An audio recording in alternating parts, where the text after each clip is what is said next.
जी, सभी को राम राम। अभिमान, घमंड क्या होता है, हमें करना चाहिए या नहीं करना चाहिए। अच्छाई का अभिमान बुराई की जड़ है। स्वार्थ और अभिमान का त्याग करने से साधुता प्राप्त आती है। अपनी बुद्धि का अभिमान ही शास्त्रों की, संतों की बातों को अनंतः करने में टिकने नहीं देता।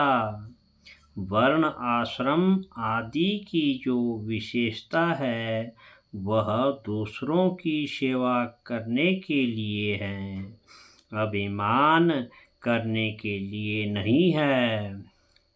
आप अपनी अच्छाई का जितना अभिमान करोगे उतनी ही बुराई पैदा होगी। इसीलिए अच्छे बनो, पर अच्छाई का अभिमान मत करो, क्योंकि मैं जब लगती है बकरे को उसका वध कर दिया जाता है। ज्ञान मुक्त करता है, पर ज्ञान का अभिमान नरकों में ले जाता है। संसारिक वस्तु के मिलने पर जो तो अभिमान आ सकता है, पर भगवान के मिलने पर अभिमान आ सकता ही नहीं। प्रत्युतः अभिमान का सर्वथा नाश हो जाता है। स्वार्थ और अभिमान का त्याग किए बिना मनुष्य श्रेष्ठ नहीं बन सकता है।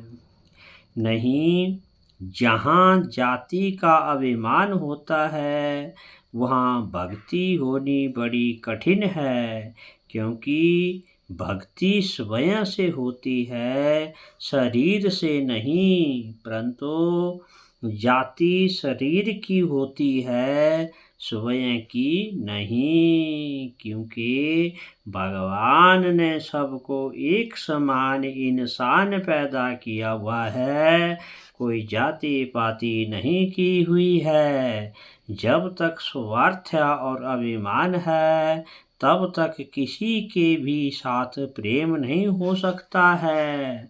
अभिमानी आदमी से सेवा तो कम होती है, पर उसको पता लगता है कि मैंने ज़्यादा सेवा की। परंतु निरभिमानी आदमी को पता तो कम लगता है, पर सेवा ज़्यादा होती है। बुद्धिमानी का अभिमान मूर्खता पैदा होता है। जो चीज़ अपनी है उसका अभिमान नहीं होता, और जो चीज़ अपनी नहीं है उसका भी अभिमान नहीं होता। अभिमान उस चीज़ का होता है जो अपनी नहीं है, पर उसको अपनी मान लिया है। सबसे बड़ी भूल की हुई है।